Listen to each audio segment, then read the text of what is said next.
Merci beaucoup. Vraiment très contente d'être là par une magnifique journée en plus. Faut dire que j'ai toujours eu un petit faible pour Charlevoix, vraiment. C'est un des coins où j'aime particulièrement venir depuis mon enfance, je dirais, en vacances. Donc, que ce soit la Malbaie, Clermont, Baie-Saint-Paul, Port-au-Percy, Cap-à-l'Aigle. Tu fais pour Cap-à-l'Aigle. Je n'énumérerai pas toute la suite, mais pour vous dire, je suis très contente d'être là.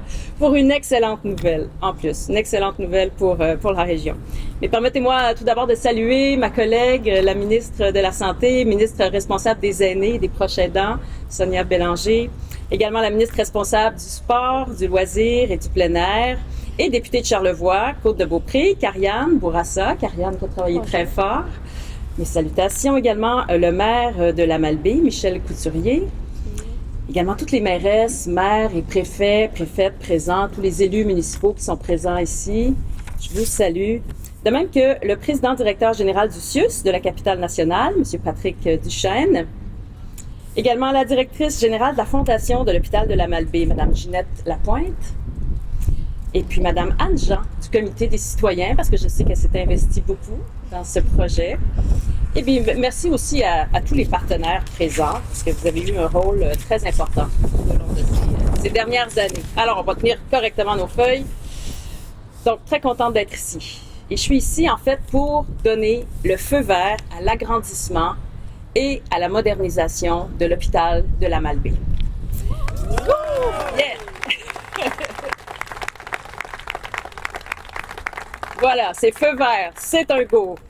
Et dès que je suis arrivée en poste, je dois vous dire que je me suis engagée à agir pour la modernisation de nos infrastructures. Et parmi l'ensemble des infrastructures dont on doit s'occuper, eh bien sûr, les établissements hospitaliers viennent en tête de liste. Et je savais que les besoins à la Malbaie étaient importants parce que, justement, Karianne et puis également la ministre Bélanger, Sonia, m'ont informé, m'ont sensibilisé à la nature des besoins ici. C'est pour ça que j'ai décidé qu'on allait agir rapidement. Donc, ça passe par, notamment, la mise à niveau des espaces. Donc, on passe en fait de la phase de planification parce que c'était déjà inscrit au plan québécois des infrastructures, le projet à la Malbaie, mais il était en phase planification.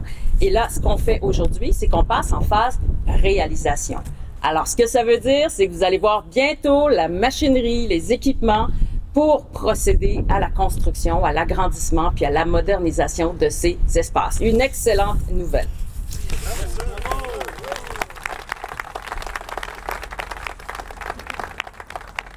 Donc, ça va vous permettre d'avoir accès à des services plus modernes, accessibles, puis de qualité.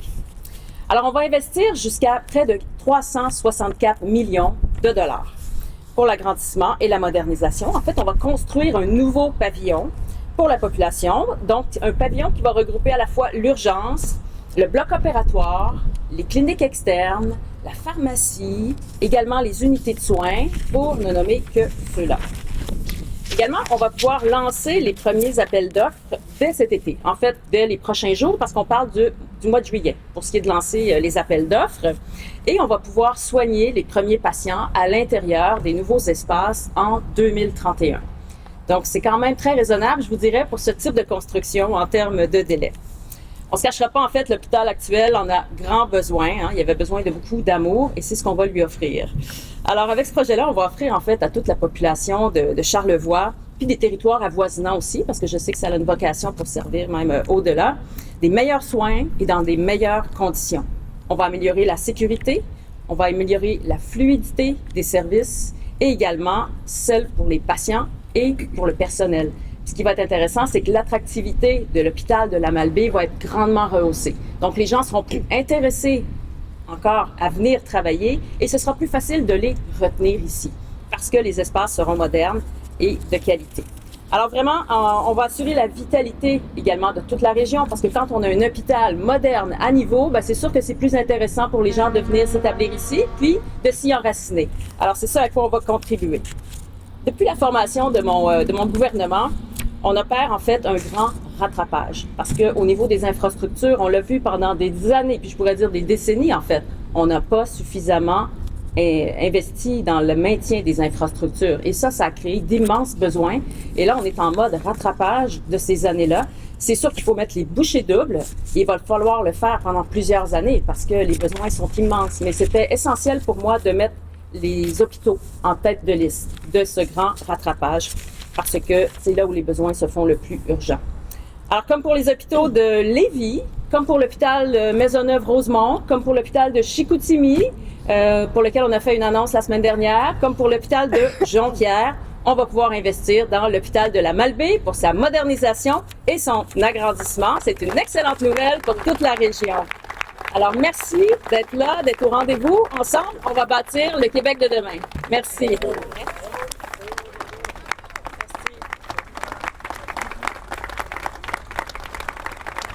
Bonjour à tous et à toutes. Merci beaucoup, Karianne, de nous recevoir dans votre magnifique région.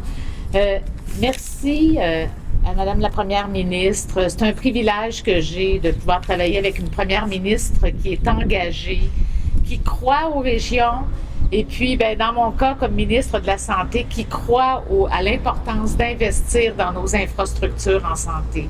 Alors, j'ai eu l'occasion de faire beaucoup d'annonces depuis quelques semaines. Alors, on voit qu'on est vraiment à la bonne place. Et puis, très heureuse d'être ici. Puis, je vous dirais que on en fait beaucoup de conférences de presse quand on est ministre, mais de venir faire des conférences de presse pour annoncer des centres hospitaliers, pour moi, il y a toujours une émotion. Il y a quelque chose de très émotif là-dedans. Et puis, parce qu'on le fait pour les citoyens. Pour les citoyens qui vieillissent, mais aussi pour les jeunes familles. Et c'est très important. Ce sont quand on a des besoins de santé, on le sait comment c'est important d'avoir des services de proximité. Et en plus, ce centre hospitalier va être donc construit en plein cœur de votre centre-ville. Donc aussi, c'est une occasion là de redonner un souffle au centre-ville, puis de faire en sorte que les personnes, les citoyens, les citoyennes puissent être traités dans leur milieu.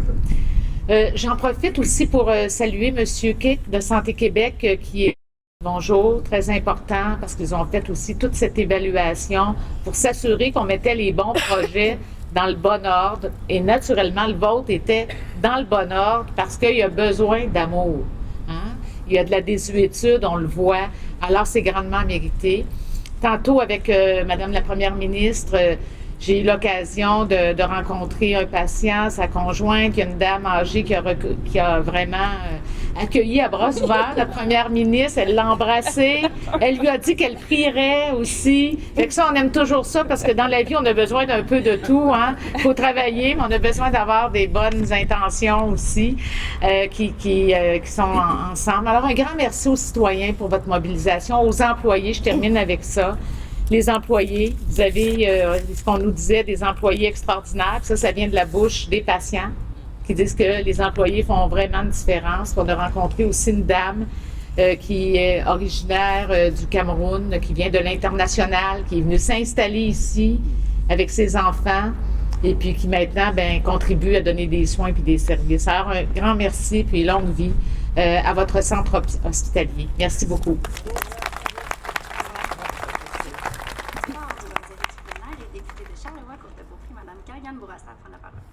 Merci beaucoup. Bonjour à tous. Écoutez, j'ai le goût de vous dire, je vous l'avais dit.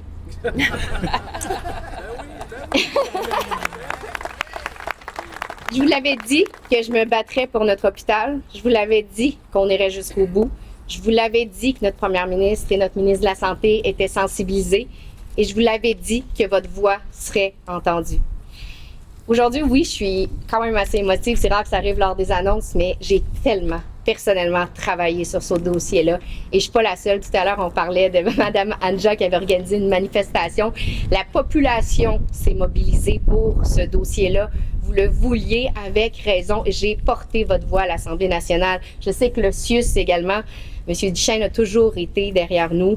Donc, c'est pas un travail qu'on a fait seul, c'est un travail qu'on a fait tout le monde ensemble. Et aujourd'hui, on peut le dire, on a réussi, on a notre hôpital. Et ça, pour notre région, pour toute notre communauté, pas juste Charlevoix-Est, on l'a dit, il y a des gens du Saguenay, de la Côte-Nord qui viennent ici.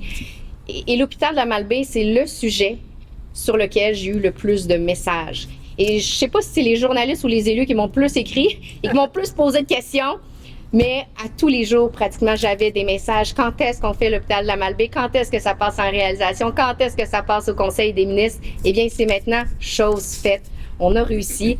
Et vous allez finalement voir les pépines très, très bientôt qui vont venir remplir ce trou béant qui a été trop longtemps au cœur de notre centre-ville. Je sais que Michel Couturier a mis tellement d'argent dans le centre-ville, tellement d'amour pour en faire une destination où les gens ont envie de venir, pour en faire une destination où les citoyens ont envie de venir faire leurs achats, de venir vivre en communauté. Alors maintenant, notre hôpital qui va être juste à côté de la toute nouvelle école qu'on a construite. Donc, ce sont des éléments majeurs qui vont faire en sorte que les familles vont avoir envie de s'installer ici, qui vont faire en sorte que nos touristes vont avoir envie de venir visiter la Malbaie. Alors, je suis extrêmement fière, mais ce que je veux vous dire à tout le monde ici, c'est merci. Merci pour votre confiance. Merci d'avoir porté le dossier et merci de ne jamais avoir cessé d'y croire. On a réussi. Merci.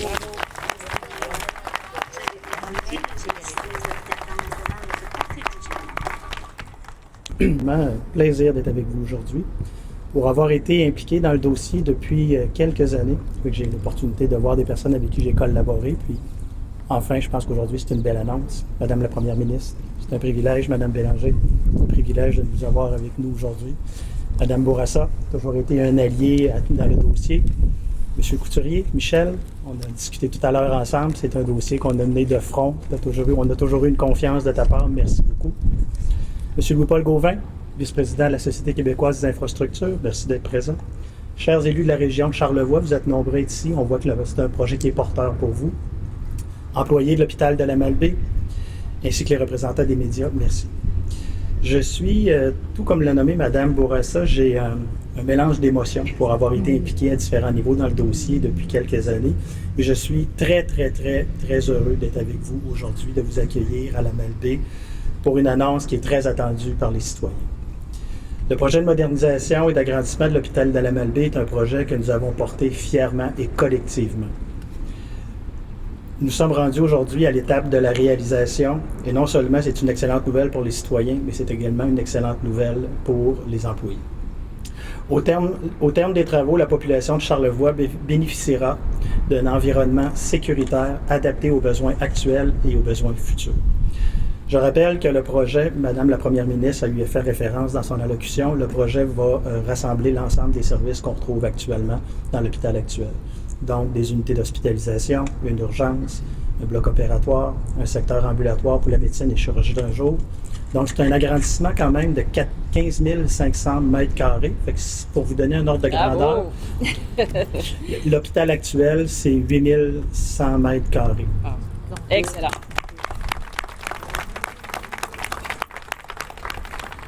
Je tiens à remercier le gouvernement du Québec pour cet investissement qui est majeur pour une région, une construction d'une envergure, d'une telle envergure. C'est pas juste une infrastructure, c'est la vitalité d'une communauté et toutes les retombées socio-économiques qui y sont associées.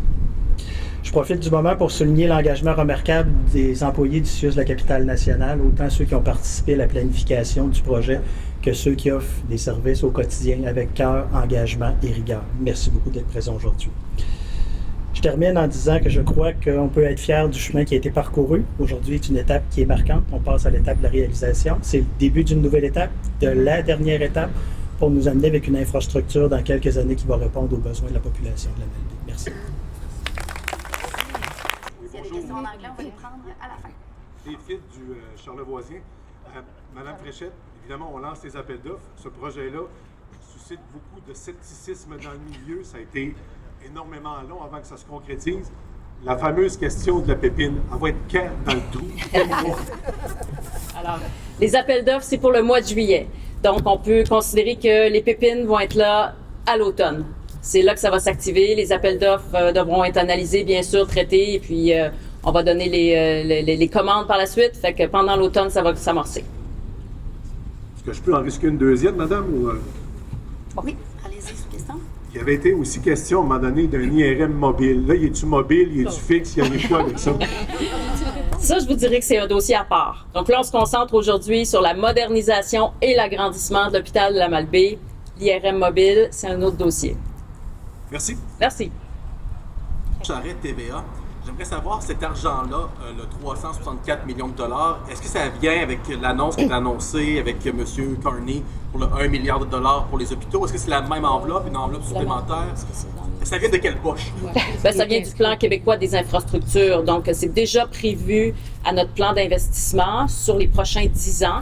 Vous étiez déjà présent, mais dans cette liste-là, mais en phase planification. Là, vous changez de catégorie, c'est en phase réalisation, et par conséquent, c'est là que les appels d'offres sont lancés et que les pépines sont installées sur le terrain. Donc, ça n'a pas nécessairement de lien avec l'annonce? Pas nécessairement, ça pourra aider parce qu'en fait, c'est pas tous les projets là, qui ont été déjà identifiés là, en termes de contribution du fédéral à partir du 11 milliards qu'on a annoncé cette semaine, donc ça reste à préciser. Ma deuxième question, c'est un peu à qui de droit, là, parce qu'on parlait avant, quand c'était au PQI, de 31 lits de médecine à l'intérieur, 12 civières à l'urgence, un bloc opératoire qui aura 2 salles, en plus de 10 autres salles pour les cliniques externes. Est-ce que ces chiffres-là sont toujours bons? Oui, en fait, grosso modo, ça sera à peu près la même taille, mais on en profite pour ajuster, dans le fond, l'offre de services aux besoins de la population. Donc, il y aura, grosso modo, environ 36 lits, mais on ajoute des civières, par exemple. Donc, on modernise les chambres. Et on ajoute des civières du côté de l'urgence. Au niveau des blocs opératoires aussi, on vient moderniser. Alors, mais l'offre de services est suffisante pour répondre aux évaluations qui ont été faites. Alors, que ce soit l'urgence, que ce soit le bloc opératoire, les unités de soins, mais aussi l'obstétrique qui est quand même important, avec 4 lits. Alors, donc, on va dans cette optique-là. Et les besoins ont été évalués en fonction de la population. Et donc, c'est un bon montant pour s'assurer de répondre aux normes d'aujourd'hui. Donc, les chiffres que j'ai donnés, ce ne sont pas exactement ça, ça va être dans les mêmes eaux. Ça devrait être, je vous dirais qu'avec notre première ministre, là, on veut s'assurer de rentrer à l'intérieur des budgets. Fait qu'il faut vraiment que ça soit ça. On a actuellement une maison des aînés à Saint-Hilarion qui peine à avoir assez de main-d'œuvre pour rouler à plein régime. Comment est-ce qu'on pense combler la demande de main-d'œuvre dans cet hôpital? Bien, écoutez, c'est un nouveau pavillon qui vient donc se construire. Il n'y aura pas un ajout extrêmement important de main-d'œuvre puisque le personnel est déjà existant. Là. Le personnel sont déjà dans les différents services, donc ils vont transférer dans le nouveau pavillon. Il y aura un ajustement, peut-être plus ou moins d'une dizaine d'équivalents temps complet. Alors, donc, ça vient répondre en partie. On devrait être en mesure de bien d'avoir le personnel suffisant. Pour la Maison des aînés, j'ai eu l'occasion, c'est moi qui est venu l'inaugurer avec M. le maire, il y avait des conseillers municipaux à l'époque, et puis c'est une belle Maison des aînés. Le gouvernement libéral annonçait que c'était budgété et il y a eu des déceptions. En date d'aujourd'hui, vous comprenez qu'on est quand même à quelques mois des élections, on parle de l'automne, octobre c'est en automne. Ce processus-là, est-ce que c'est irréversible de mettre l'hôpital de la Malbaie au PQI en réalisation? C'est irréversible. Alors, les appels d'offres seront lancés. À partir du moment où les appels d'offres sont lancés, que les contrats sont octroyés, c'est irréversible. Ça va prendre forme et puis on va pouvoir déployer tout ce qui est requis pendant les prochaines années pour qu'en 2031, les nouveaux patients soient accueillis. Merci. Merci. Indiquer qu'on allait faire un grand rattrapage, c'est un rattrapage qui est requis à l'échelle du Québec. Je veux dire, partout où je vais, il y a des infrastructures qui doivent être mises à niveau. Et on a